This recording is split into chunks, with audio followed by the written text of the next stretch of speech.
Hello, my name is Lan-Nhi Phung, and my talk today is Comparative Analyses of Vocalization and Genomic Divergence in Nashville Warblers. I will start with my evolutionary interest, which is the process of biological speciation through reproductive isolation. I specifically interested in the role of vocalization as a trait and reproductive barrier, and how genomic studies and biogeography can aid this understanding. Genomic analysis can tremendously help clarifying previously confusing species relationships on a systemic level, such as this revised phylogeny of the wood warblers based on mitochondrial and nuclear DNA data in 2010. This is an example on how studying the entire genome instead of already known individual genes can help gain a more objective and zoom-out view of how selection works. In terms of traits assessment in birds, the study of reproductive isolation has been prominently with plumage. This Iberia seed eater studies highlighted this using genomic data to pinpoint genes and their functions that affects plumage-related traits, which in turn affect the gene flow of species in symmetry. Regarding the biogeography component, this golden wing and blue wing warbler study highlighted geographical variation of plumage-related traits in the context of hybrid zones. Hybridization signals weakened reproductive barriers between two populations. Therefore, the divergence of genomic components that related to plumage could tell us about traits that are significant reproductive barriers. So combining these components, treating vocalization as a reproductive barrier and examining its relationship with geographical variation and genomic variation, there are much left to be understood about the role of vocalization in evolution and speciation. Moreover, while the study of sympatric and hybridizing species are rich, expanding our understanding of divergence in allopatric species would also be crucial in the understanding of the speciation process. With that said, Nashville Warbler is a perfect candidate for this kind of study for two primary reasons. First, it consists two subspecies, Leothlipis ruficapilla richway and Ruficapilla ruficapilla, who are allopatric and therefore have no hybrid or contact zones. Second, the most recent genetic work on this species was in 2004, which examined mitochondrial DNA to determine differentiation of haplotypes, and the two subspecies correlate with two haplogroups as the result. In our study, we will further explore this separation by using nuclear DNA with a more advanced sequencing method. Moreover, the two subspecies have indistinguishable plumage and songs that are quite distinguishable to the ears as well as on spectrograms, but were never analyzed systematically. Here are the examples of the two songs: the Western subspecies and the Eastern subspecies. In vocalization analysis, we examined 24 acoustic characteristics. Song recordings were acquired via the Macaulay Library and analyzed using Raven Pro.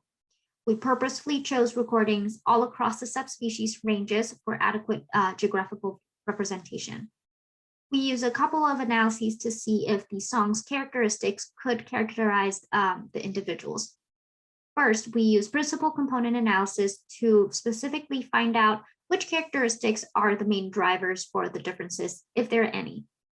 Second, we use a blind clustering method called partitioning around medoid, or PAM, which determines group memberships of each individual without a priori input.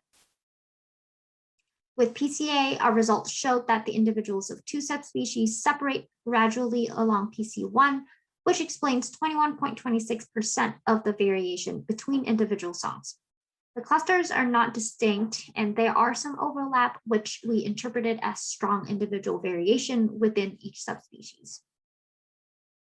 The square loading of PCA showed that some characteristics seem to be more important than others, especially the number of repetitions of syllable B and minimum frequency of syllable B, which have the largest loading in PC1. Overall, it seems that the characteristics of the latter part of the songs are what makes the songs more diverged. With the PAM analysis, our results also showed two diagnosable clusters with some overlap. The bigger point in the middle are the medoids, and the closer an individual is to the medoid, the more likely that it belongs to the cluster. Cluster 1 is predominantly Western individual. Cluster 2 is mostly Eastern. You can see that some individuals were grouped in cluster 2, even though they are closer to cluster 1 Smetoid. Again, this is potentially because these songs are individually varied enough from their typical subspecies songs that made them sort of intermediate and harder to put into either clusters. And as we put the cluster onto the geographical map, we see this result more clearly that there is a geographical effect. So the difference in songs are associated with the geographical variation of the two subspecies.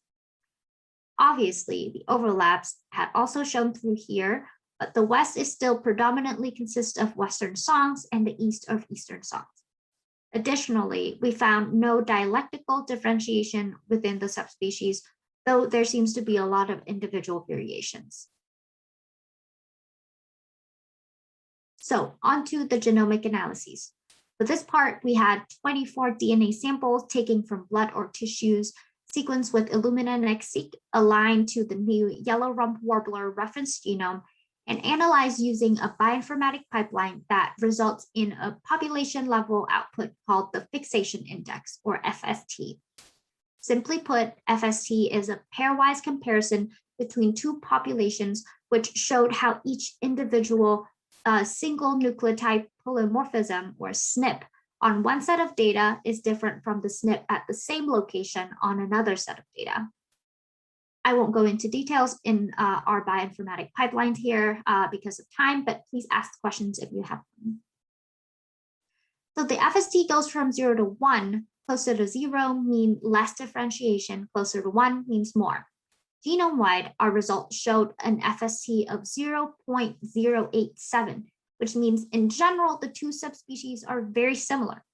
However, the genomic PCA here showed that individuals sorted themselves into their subspecies. Here you're seeing 12 individuals on each side. There's no admixture individuals, meaning there's no contemporary hybrid within our sample. So there's some level of reproductive isolation.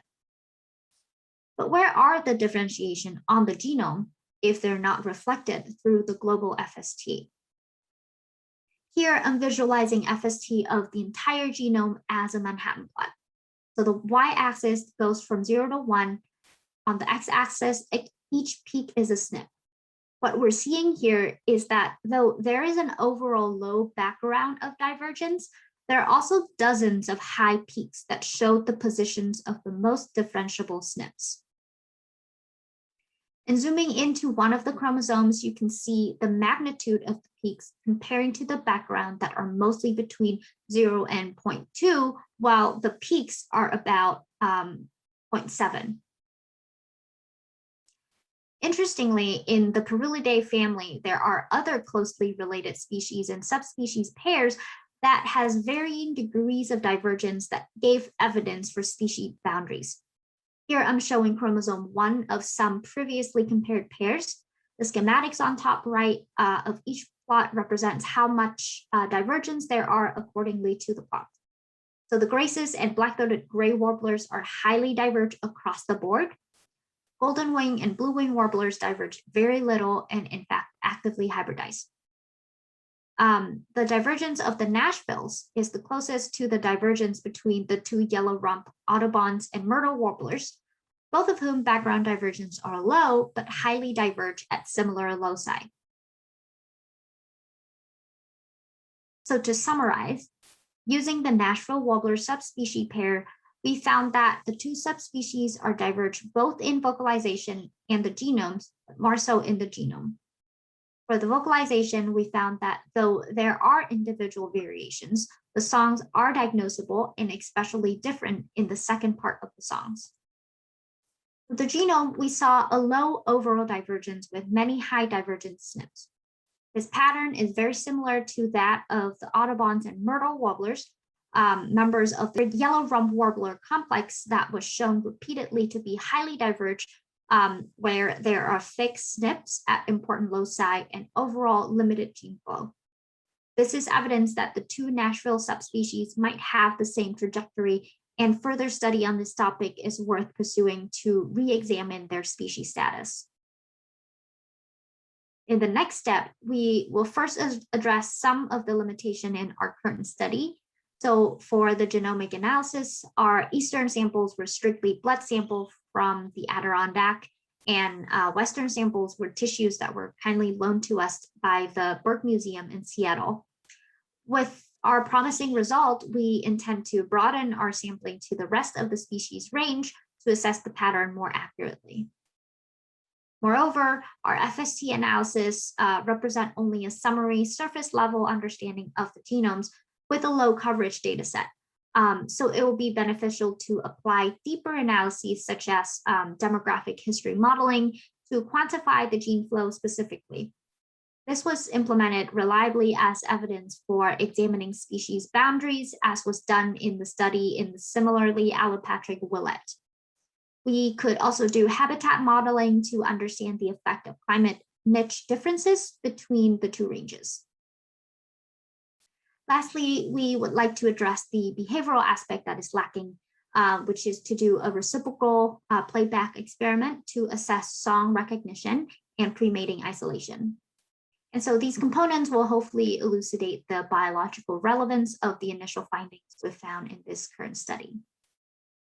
And with that, I'd like to thank members of the TAVES lab for helping me with both the wet and dry lab components of the study, and also just generally being supportive.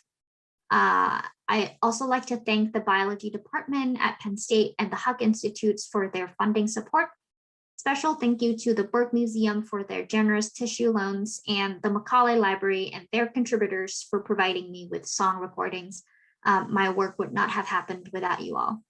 I will gladly take questions now, and I'm also on Twitter at Lan-Nhi Phung if you would like to contact me afterwards. Thank you for your attention.